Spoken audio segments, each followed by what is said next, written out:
News plus channel की सीधी बात में आप सबका स्वागत है। मैं हूं जीतू भाई पंड्या। 2 दिन से चर्चा चल रही है कि अगर यूपीए सत्ता पे आता है केंद्र सरकार में 2014 में तो किसे मुख्यमंत्री बनाया जाए। बात की शुरुआत नीतीश कुमार जी ने की, बिहार के मुख्यमंत्री जी ने। उन्होंने एक बाउंड्री बना के रखी, कई सवाल खड़े किए और जो सवाल खड़े किए गए थे वो बिल्कुल स्पष्टतः ये कहने के लिए था कि हमें नरेंद्र भाई एज ए प्राइम मिनिस्टर कबूल मंजूर नहीं है, और फिर बहस शुरू हो गई। यही बात यूपी के चुनाव के पहले शुरू हुई थी। यूपी में जब चुनाव आया और उमा जी को यूपी का कार्यभार संभालने के लिए भेजा गया, तब से चर्चा शुरू हो गई। भाजपा के नेता टीवी पे आते थे और बहस करते थे कि यूपी में अगर हमारी सरकार बनेगी तो ये मुख्यमंत्री होगा। बहुत चर्चा चली। उमा जी ने भी कहा कि मैं यूपी की ही हूँ, मैं जब पैदा हुई थी तब मेरा जो गांव था वो यूपी में था, फिर बाद में वो एमपी में चला गया, तो मैं जब पैदा हुई थी। बहुत तर्क दिए गए कि हो सकते हैं वो मुख्यमंत्री हो सकती है उमा भारती जी, या फिर दूसरा कौन हो सकता है। बड़ी चाव से भाजपा के नेताओं ने इसमें भाग लिया। कांग्रेस ने कभी नहीं कहा कि हमारा कौन मुख्यमंत्री होगा। उन्हें पता था कि हम तीसरे नंबर पे होंगे या चौथे नंबर पे होंगे, और आखिर परिणाम आया तब यही हुआ। रिजल्ट दिखाते हैं कि 217 सीट के साथ पहले नंबर पे मुलायम सिंह रहे, फिर 100 सीट के साथ मायावती रही, और भाजपा जो है वो 400 के अंदर चली गई, 40 के अंदर चली गई। अब कुल सीट की 10% सीट भी भाजपा के पास नहीं आई, और वो बहस कर रही थी कि उमा जी क्यों नहीं बन सकती, मुख्यमंत्री क्यों नहीं बन सकती। अभी यही स्थिति है, कुछ पता नहीं है। 2014 बहुत अब राष्ट्रीय राजनीति में 2 साल बहुत बड़ी चीज है, कुछ भी हो सकता है। तो आज से चर्चा शुरू की गई। नीतीश जी ने ये चर्चा उछाली और अब बात आके वहां रुकी है कि आरएसएस के जो चीफ है, सरसंचालक है, वो सवाल कर रहे हैं कि क्या हर्ज है अगर एक हिंदूवादी व्यक्ति भारत का प्राइम मिनिस्टर हो। तो हर्ज 2 जगह पे है। पहली बात यह है कि इस देश में 15% जो मुसलमान है वो एक लाइन होकर, एकजुट होकर एक पार्टी को जिताने के संकल्प के साथ मतदान कर रहा है। ज्यादातर उसके मत वही पार्टी को मिलते हैं जो मुसलमानों की बात करते हैं। और दूसरी बात कि हिंदूवादी जो मत है वो ज्यादातर मतदान ही नहीं करते हैं। अगर 100 हिंदू मतदाता है तो उनमें से मैं समझता हूं कि 60% हिंदू मतदाता तो मतदान मथक तक जाता ही नहीं। छुट्टी भी है तो ऐश करेगा, मजा करेगा। जहां मत डालना है मतदान मथक के बाहर से गाड़ी लेके निकलेगा, देखता रहेगा कि लंबी लाइन है, वो नहीं खड़ा रहते। हिंदू मतदान कम करते हैं। और ये 15% मुसलमानों के साथ कांग्रेस, लालू प्रसाद यादव, मुलायम सिंह यादव, मायावती, अपनी ममता बनर्जी, अपने ये नीतीश कुमार, ऐसे कई हिंदू नेता है जिन्होंने एक गठबंधन कर लिया है। वो 15% मुसलमान तो एक जुट है, और 35-40% हिंदुओं ने बिन सांप्रदायिकता के नाम पर एक पार्टी खड़ी कर दी है, एक चौका बना दिया है। अब ये मिला के 35-40% हिंदू और 15% मुसलमान बना के भारत की मेजोरिटी हो गई है, और बाकी के जो 50% से भी कम हिंदू बचे हैं वो हिंदू बटे हुए हैं। इतने सारे जितने भी पार्टी है, जिसमें भाजपा है और कई पार्टियां हैं, उन सब में वो बिखरा हुआ है। तो हिंदू मत बिखर गया है, मतदान कम कर रहा है, 40% से कम मतदान कर रहा है, फिर बिखर गया है।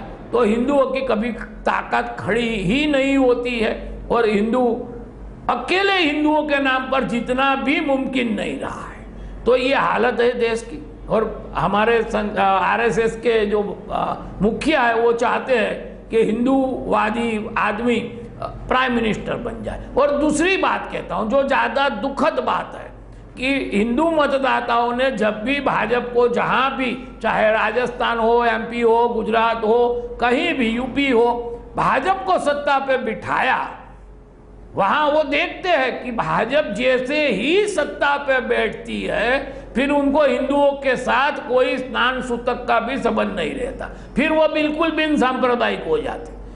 और भागवत जी आज पूछ रहे कि क्यों हिंदूवादी व्यक्ति मुख्य प्राइम मिनिस्टर नहीं हो सकता है, तो मैं पूछना चाहता हूं आरएसएस से कि जब आपके पास सत्ता आई, भाजपा के पास पहली बार सत्ता आई 99 में, तो आपने क्यों अडवाणी जी को नहीं बिठाया? बिल्कुल हिंदूवादी चेहरा था, आप बड़े गर्व से कहते थे कि बाबरी मस्जिद हमने गिराई। इतिहास गवाह है कि जब भी टूटे हैं तो हिंदुओं के मंदिर टूटे और मुसलमानों ने तोड़े। पूरे हिंदुस्तान में एक गौरव वाली बात खड़ी हो गई कि चलो हमारी एक पार्टी है, हमारे एक अडवाणी जी नेता है कि जिन्होंने एक मस्जिद गिरा दी।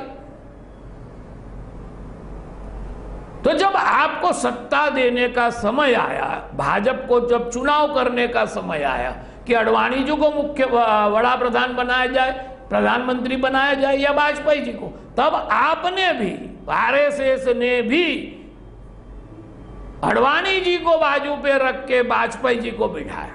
तो आपने क्यों वही समय बिल्कुल शुद्ध हिंदूवादी बाबरी मस्जिद तोड़ने वाले अडवाणी जी को प्रधानमंत्री नहीं बनाया? आज आरएसएस हमें कहती है कि हम क्यों नहीं बना सकते। अरे जब बनाना था तब भी आपने नहीं बनाया, तब आपने वाजपेयी जी को बनाया, क्योंकि आरएसएस और भाजपा ये चाहती थी कि वाजपेयी जी बैठे। वाजपेयी जी की जो इतनी बड़ी प्रतिभा है, मुसलमान भी हमारे साथ जुड़ जाएंगे, और ये जो 25 पार्टी वाली, वो 18 पार्टी वाली कोऑर्डिनेशन गवर्नमेंट चलाते थे, तो 18 पार्टी की जगह हम 1 या 2 पार्टी के साथ मिलकर सरकार बना पाएंगे।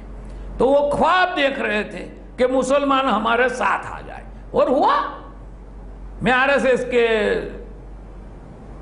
संचालक साहब को पूछना चाहता हूं, जब चुनाव बिल्कुल नजदीक थे और हम देख रहे थे कि रमजान के समय में वाजपेयी जी के घर पे, प्रधान बड़े बड़े मिनिस्टरों के घर पे, अडवाणी जी के घर पे इफ्तियार की पार्टियां लगती थी, आप लोग भी लीले फेटे बांध के, लीले कपड़े बांध के इफ्तियार कर रहे थे। और वाजपेयी जी ने, मैं समझता हूं कि भाजपा की हार का जो सबसे बड़ा रीजन बना, वो वाजपेयी जी का एक निवेदन था, जिनमें उन्होंने कहा कि मैं 2.5 करोड़ उर्दू शिक्षकों को भर्ती करना चाहता हूं। फिर 2-4 दिन के बाद कहा गया कि 2.5 करोड़ स्लिप ऑफ टंग है, 2.5 लाख उर्दू शिक्षक भर्ती करने की बात है। अब 2.5 लाख उर्दू शिक्षक भर्ती करोगे आप, तो मतलब ये हुआ कि अगले 15-25 साल में आप पूरे भारतवासियों को उर्दू बोलना सिखा दोगे।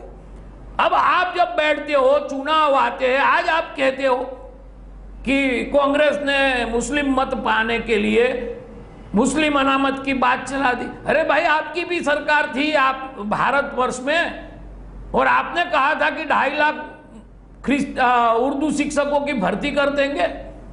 आपने भी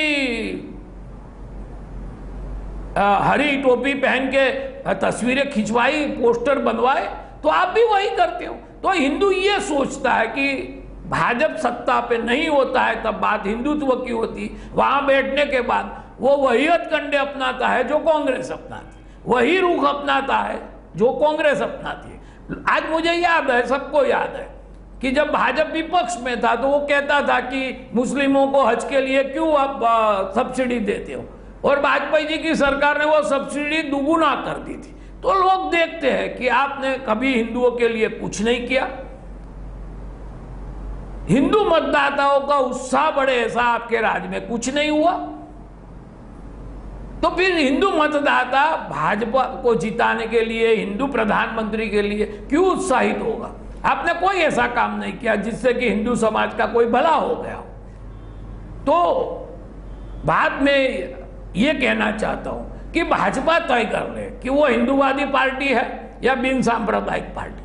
आज भी भाजपा के नेता दावा कर रहे हैं कि हम बिन सांप्रदायिक पार्टी है। आप बोलने से शर्मा रहे कि हम हिंदूवादी हैं, दावा तो वही बिन सांप्रदायिकता का कर रहे हैं। कह दो कि हम हिंदूवादी हैं। तो हिंदू आपके साथ हो जाएंगे, मगर नहीं हो रहा है। और जब भी उनको सत्ता मिल जाती है वो हिंदूवाद से मुखर जाते हैं। मैं समझता हूं कि कश्मीर की समस्या का उकेल 6 साल में नहीं हो सकता था, मगर जब आप विपक्ष में थे और आज भी कहते हो कि 30 साल से कश्मीरी पंडित दिल्ली की सड़कों पे पड़े हुए हैं, वो 30 साल में से 6 साल तो आप सत्ता पे रहे। आपने देखा कि कॉमनवेल्थ गेम्स के लिए 2 साल में 5000 फ्लैट बन गए, आपके पास 6 साल थे।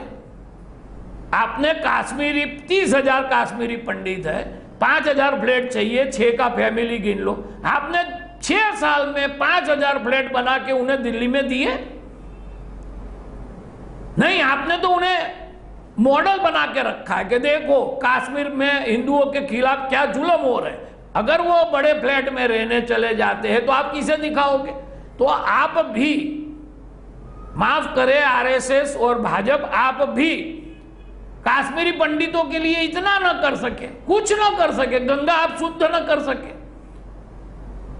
आप पूरे देश में गौ हत्या पे प्रतिबंध नहीं ला सकते, तो फिर हमें भाजपा को क्यों मत देना है? अगर हमें बिन सांप्रदायिक भाजपा को मत देना है तो जो असल में ही बिन सांप्रदायिकता की बात कर रहे हो उसे क्यों वोट न दे? तो पहली बात यह है कि खुद भाजपा और आरएसएस तय कर ले कि हम हिंदूवादी है, शुद्ध हिंदूवादी है, चाहे जीतेंगे हारेंगे, विपक्ष में बैठेंगे। पहले भी लोकसभा में 2 सीट थी, आज फिर से 2 सीट हो जाए, हम हिंदू के सिवाय कोई बात नहीं करेंगे, तब जाके कुछ बात बनेगी। सीधी बात में सिर्फ इतना ही। कल हम फिर मिलेंगे।